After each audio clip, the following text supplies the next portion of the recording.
Hello everyone, मैं Pallavi cook channel में आप सभी का तहे दिल से स्वागत है। तो आज हम किसी भी उपवास के लिए बहुत ही आसानी से बनने वाला ऐसा बटाटा वड़ा और उसी सामग्री से बनाई हुई सूखी तीखी लाल चटनी भी हमने आज बनाई है। और इसके पहले भी हमने उपवास के लिए उपवास की इडली और उपवास की चटनी का वीडियो ऑलरेडी चैनल के ऊपर अपलोड किया हुआ है, तो उसकी लिंक भी आपको डिस्क्रिप्शन बॉक्स में मिल जाएगी, तो उसे भी आप जरूर चेक करें। तो चलिए देख लेते हैं हमने ये उपवास का बटाटा वड़ा और उपवास की ये सूखी तीखी लाल चटनी कैसी बनाई है। बटाटा वड़ा बनाने के लिए हमने यहाँ पर 6 उबले हुए आलू लिए हैं और इसे हमने ऊपर का इसका जो छिलका है वो उसे उतार दिया है। और यहाँ पर 1 कटोरी हमने सिंघाड़े का आटा लिया है, उतना ही आधा कटोरी हमने यहाँ पर समा के चावल लिए हैं। इसे वरी के चावल या फिर भगर भी कहा जाता है, तो वो हमने आधा कटोरी लिया है। थोड़ा सा हमने हरा वाला धनिया बारीक काट के लिया है। 4 हरी मिर्ची हमने यहाँ पर बारीक क्रश करके ली है, तो तीखा आप अपने टेस्ट के हिसाब से कम ज्यादा कर सकते हो। 1 छोटा टुकड़ा हमने अदरक का भी क्रश करके लिया है। 1 छोटा चम्मच जीरा और 1 छोटा चम्मच हमने लाल मिर्ची ली है। और नमक हमें टेस्ट के हिसाब से इस्तेमाल करना है। बटाटा वड़ा का स्टफिंग बनाने के लिए और उसे फ्राई करने के लिए हमने यहाँ पर तेल लिया है, तो ये मूंगफली का तेल है, आप चाहे तो दूसरा भी तेल इस्तेमाल कर सकते हो।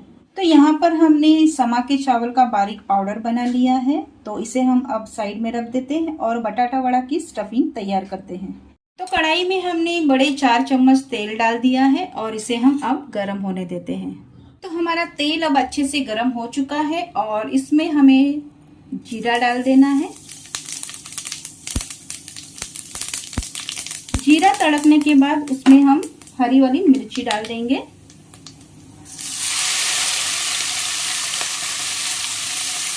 और हमने थोड़ा सा अदरक लिया था, उसे भी हम इसमें डाल देंगे।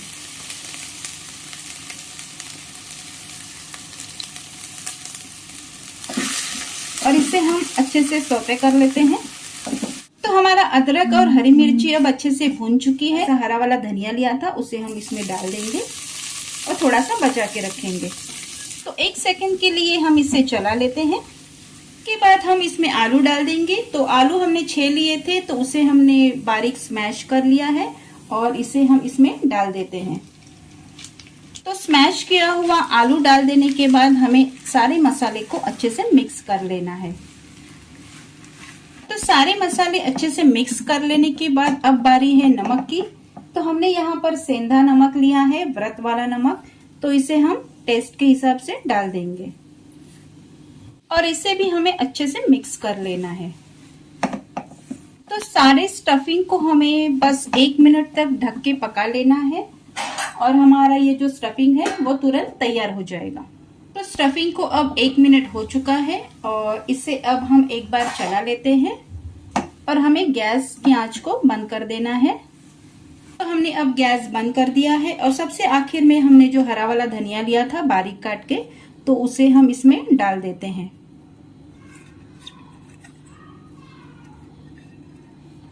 और इसे भी हमें अच्छे से मिक्स कर लेना है।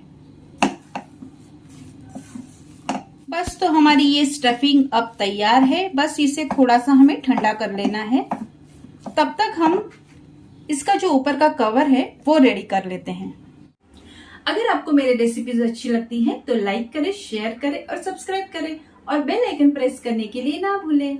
गैस के ऊपर बटाटा वड़ा फ्राई करने के लिए तेल गरम होने के लिए रख दिया है और अब हमने बैटर बनाने के लिए यहाँ पर एक बड़ा सा बाउल ले लिया है। उसमें हमने ये जो सिंघाड़े का आटा लिया था 1 कटोरी, तो हम इसमें डाल देते हैं। अगर आपके पास सिंघाड़े का आटा नहीं है तो आप 1 कटोरी सेम क्वांटिटी में राजगीरा का आटा भी इस्तेमाल कर सकते हो।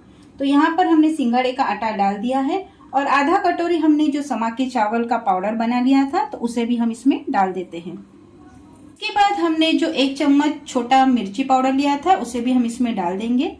इससे हमारे बटाटे वड़े में काफी अच्छा स्वाद भी आएगा और अच्छा कलर भी आएगा। अगर आप मिर्ची पाउडर खाना नहीं चाहते तो आप इसे स्किप भी कर सकते हो। और सबसे आखिर में हम इसमें स्वाद अनुसार व्रत वाला यानी सेंधा नमक डाल देंगे। अब हमने ये जो सारे इंग्रेडिएंट डाल दिए हैं उसे हम अच्छे से मिक्स कर लेते हैं और इसके बाद हमें थोड़ा थोड़ा करके इसमें पानी डालते जाना है और इसका एक गाढ़ा घोल बना लेना है।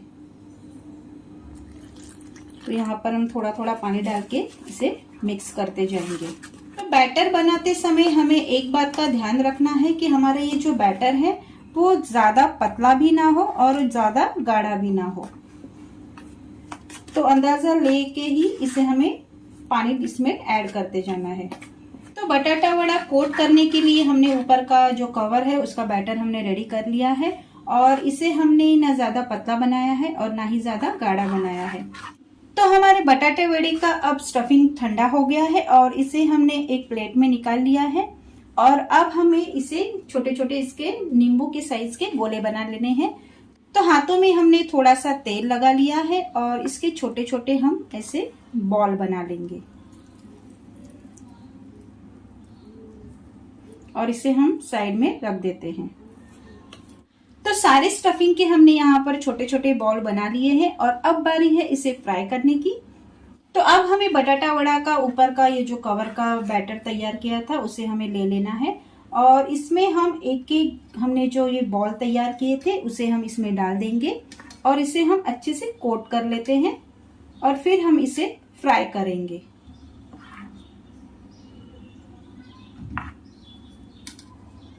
तो वड़ा फ्राई करने के लिए हमने यहाँ पर गैस के ऊपर पहले से तेल गरम करने के लिए रख दिया था और वो अब अच्छे से गरम हो चुका है। तो एक एक वड़ा हम इसमें डालते जाएंगे।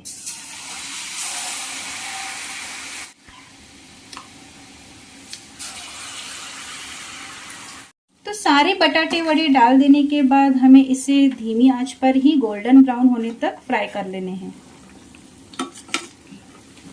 तो हमारे सारे बटाटे वड़े अब अच्छे से गोल्डन ब्राउन होने तक फ्राई हो चुके हैं और अब हम इसे एक टिश्यू पेपर के ऊपर निकाल लेंगे ताकि हमारा ये जो वड़ा का एक्सेस ऑयल है वो आराम से निकल जाए। तो ऐसे ही हम बाकी के बचे हुए बटाटा वड़ा भी बना लेते हैं। तो हमारे सारे बटाटा वड़ा अब फ्राई करके तैयार है और जैसे हमें बटाटा वड़ा के साथ बाहर सूखी लाल वाली चटनी मिलती है तो वैसे ही हम उपवास की लाल चटनी तैयार करेंगे। तो सारा बटाटा वड़ा बना लेने के बाद हमारा ऊपर का जो कवर का हमने बैटर तैयार किया था तो वो अब भी हमारा बचा हुआ है, तो उससे ही हम हमारी सूखी वाली लाल चटनी तैयार करेंगे। तो हम ये जो घोल है वो इसमें डाल देते हैं और इसे फ्राई कर लेते हैं। तो इससे क्या होगा, हमारा जो बचा हुआ बैटर था वो वेस्ट भी नहीं होगा और यहाँ पर एक नई तरह की चटनी भी बन जाएगी। तो इस बैटर को भी हम अच्छे से मीडियम आंच पर फ्राई कर लेंगे। थोड़ा सा इसे कड़क हम बनाएंगे क्योंकि हमें इसे पीस लेना है। तो ये सारा बैटर अब अच्छे से हमारा फ्राई हो गया है और थोड़ा कड़क भी हो गया है।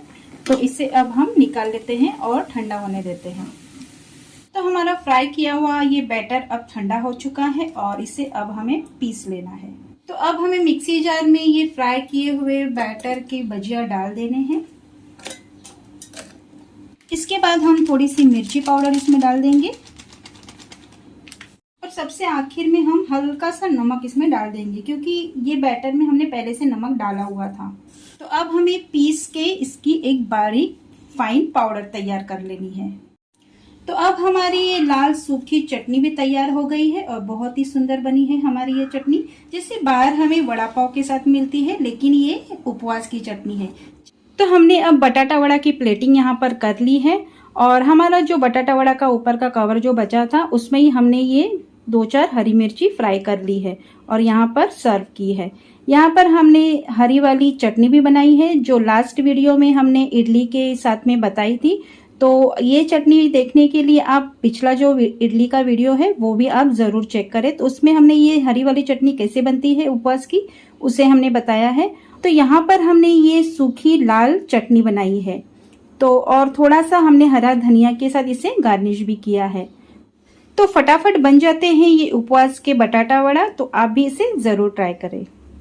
तो आप भी ये उपवास का बटाटा वड़ा और चटनी जरूर ट्राई करें और मुझे कमेंट में बताएं आपकी ये रेसिपी कैसी बनी। तो मिलते हैं अगले नेक्स्ट वीडियो में, तब तक के लिए always stay healthy and stay safe.